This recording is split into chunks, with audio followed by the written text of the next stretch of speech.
Out of the barracks and onto patrol, part of Jordan's recently formed Desert Brigade.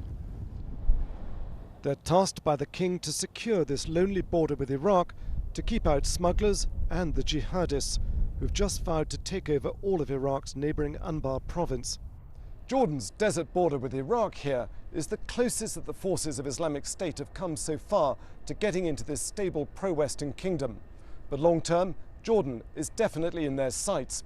That's why in the last year, the Jordanian police and army patrols have been redoubled, not just here on the Iraqi border, but further to the north on the Syrian border, where Jordan faces 3 different armed groups.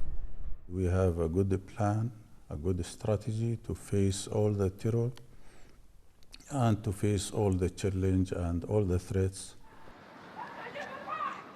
But not quite good enough, it seems. This was a recent attack by suspected jihadists on a government vehicle in the southern town of Ma'an.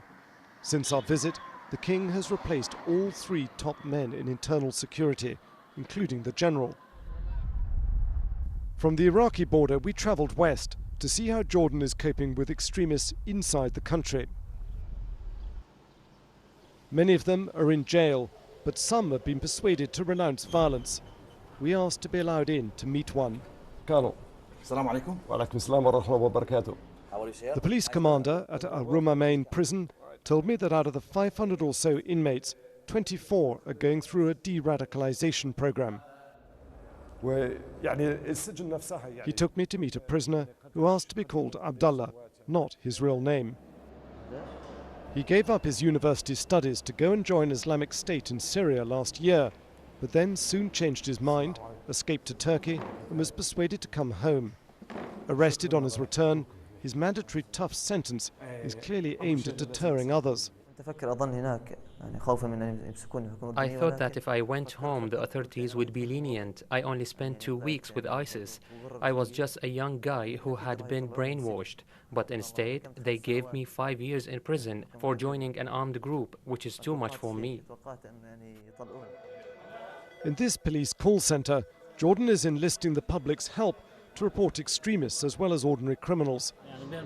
But to reach younger citizens, the police have devised their own mobile phone app for people to tap in suspicious sightings.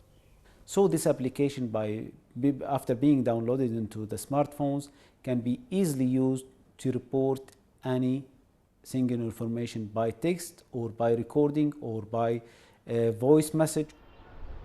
Jordan's capital, Amman, does not look or feel like a city in a country at war. Yet technically it is, with Islamic State over in Syria. Jordanian warplanes still carry out airstrikes. The jihadists use the internet to promise revenge. So how safe do Jordan's public feel? I went to this cafe in Amman to ask a random group for a snapshot of their opinions.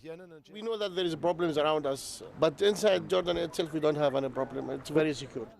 But what I asked about Jordan's extremist sympathizers. Supporters should be out like ice is out. But this tranquil scene is deceptive.